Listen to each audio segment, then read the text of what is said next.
Gold prices are skyrocketing, but do you know why? Experts like Jeremy Saffron, Rich Checkin, and David Lin have analyzed the market in depth. We've condensed their hours of analysis into just minutes using AI-powered summaries. Jeremy Saffron starts by examining the hidden forces behind this gold boom. Just a reminder, this content is for educational purposes only and not investment advice. Tonight, we're breaking down Cathie Wood's latest investment moves. She's known for making contrarian bets, and we'll see if her strategy is paying off. That's right, Cathie Wood often goes against the grain, and we're diving into her recent decisions and overall investment philosophy. So let's start with Cathie Wood's core investment thesis. She believes that disruptive innovation is the key to long-term gains, even if it means betting against the consensus. But does that actually work? It feels like her fund has been getting crushed lately. Well, Cathie is playing a long game. She believes the market is underestimating the potential of certain technologies. Her story is about identifying future winners. So how does Cathie Wood back this up? Her first key point is her increased investment in biotech companies. Exactly. She's betting big on biotech, even though the sector has been underperforming. She sees it as undervalued and poised for growth. Cathie also believes that new technologies in healthcare will dramatically transform the industry. Biotech? Isn't that risky? Drug development can take ages, and many fail. Cathie Wood's second key point is her unwavering support for Tesla. She continues to add to her position, despite the recent price volatility. That's right. While others are questioning Tesla's future, Cathie remains confident in its long-term prospects. Tesla is not just a car company, but an AI and robotics company. Tesla again? It feels like it's already priced for perfection. What if EV competition heats up? So after laying out her investment strategies, what's Cathie Wood's ultimate prediction? Her forecast is that the focus on disruptive innovation will pay off handsomely in the long run. She believes these sectors are poised for explosive growth. Also that traditional investment strategies are undervalued. So she's sticking to her gut and believes her strategy will ultimately be successful. Exactly. Cathie Wood is confident that her contrarian approach will generate substantial returns over time. And finally, what's the actionable conclusion for investors following Cathie Wood's strategies? Cathie advises that investing in innovation requires patience and a long-term perspective. Be prepared for volatility, but also consider the potential for significant returns. She suggests doing your own research and investing in technologies you understand. Okay, so the takeaway is, innovation investing is a long-term game with potential rewards, but it requires a strong stomach. Got it. Today, we're diving into a compelling analysis by David Hay on consumer behavior, originally shared on the Adam Taggart Thoughtful Money channel. That's right. David's insights focus on how increasingly strapped consumers are starting to tap out, impacting the broader economy. We'll break down his key points and predictions. Let's start with David Hay's core thesis. He argues that consumers are reaching their limit and starting to pull back on spending. Tapped out, huh? What's driving this? Are people just broke? David points to a combination of factors, including inflation, reduced savings, and increased debt. He believes this is a significant headwind for the economy. David's first key point is the decline in consumer savings. He highlights that the savings rate has plummeted as consumers spend down the excess savings they built up during the pandemic.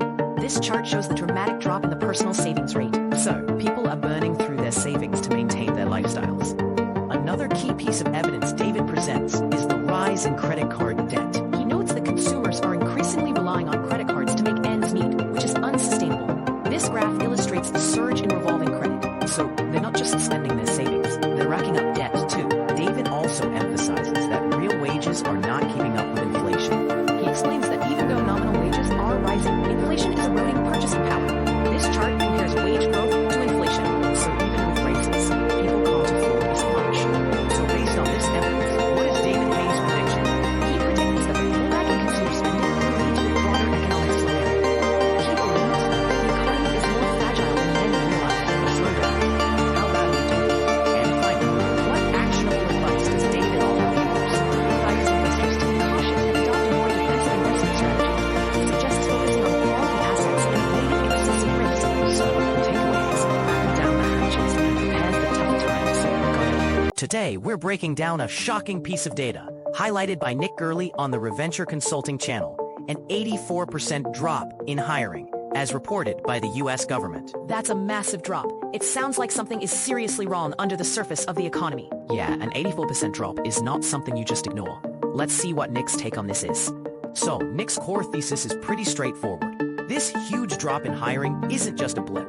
It's a major red flag, signaling a potential recession on the horizon. Okay, so he's connecting the dots between hiring and the overall economy. Less hiring equals a weaker economy, potentially leading to a recession. But is one data point really enough to make such a big call?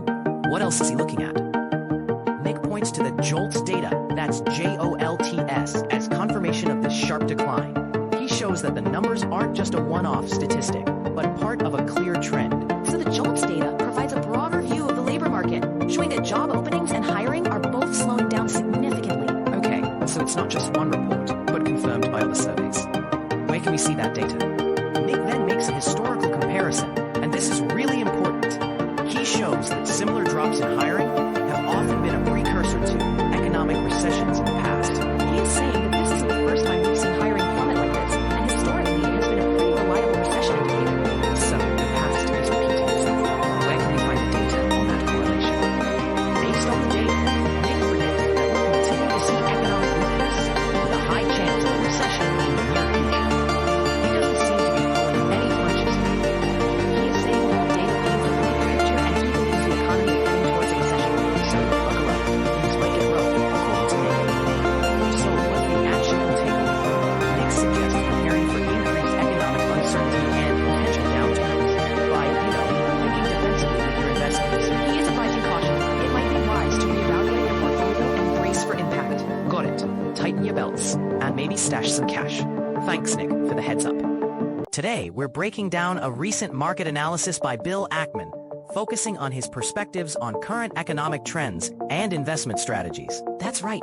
Ackman shared some really interesting insights, and we're going to unpack his key points to see what they mean for investors. So, let's start with Ackman's core investment strategy.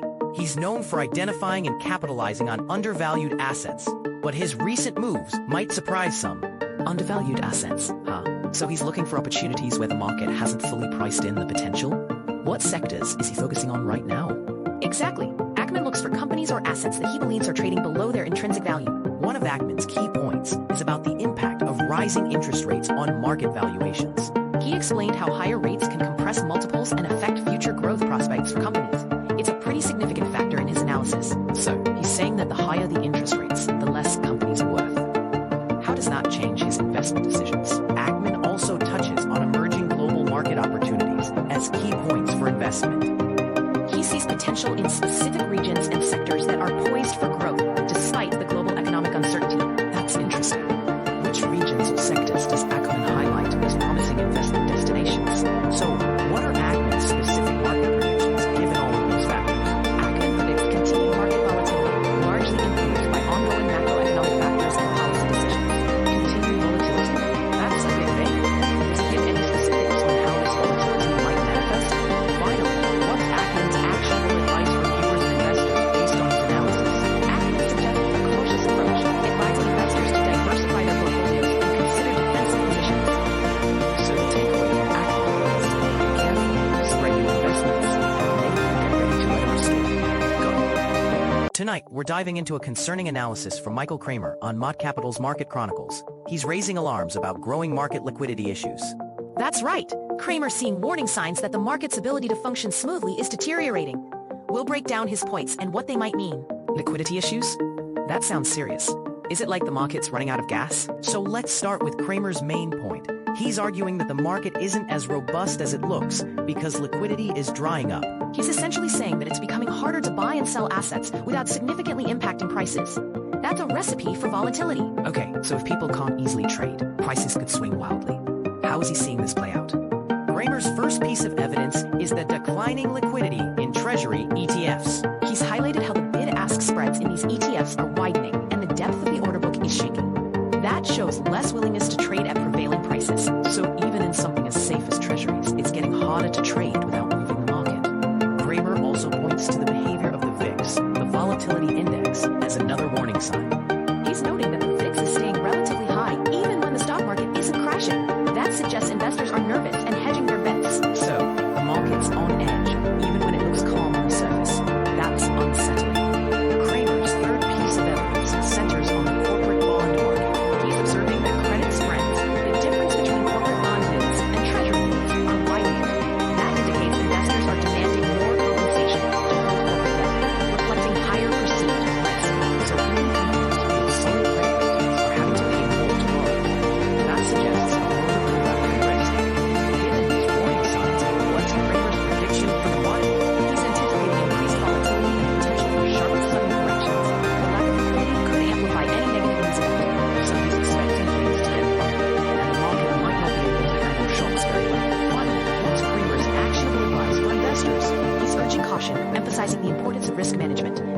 investors to be prepared for increased market turbulence. Having a plan in place is key. Okay, so Kramer's message is clear. Batten down the hatches, be careful, and have a strategy ready in case things get rough.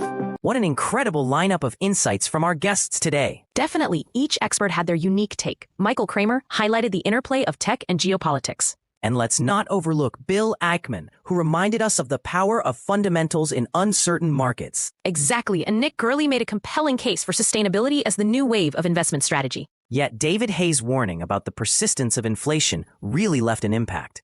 He's predicting a longer struggle. True, it sparked quite the debate, especially contrasting with Kramer's more optimistic outlook. And did you notice the clash between Ackman and Gurley? One firmly planted in classic value, and the other chasing the sustainability trend. Such contrasting views give us a lot to ponder as viewers. It's a landscape of both agreement and fierce debate. If you enjoyed this rich discussion, make sure to like this video and subscribe for more financial insights. Absolutely. Your support helps us continue this dialogue with top experts. And stay tuned for our next episode, where we'll explore even more intriguing financial perspectives.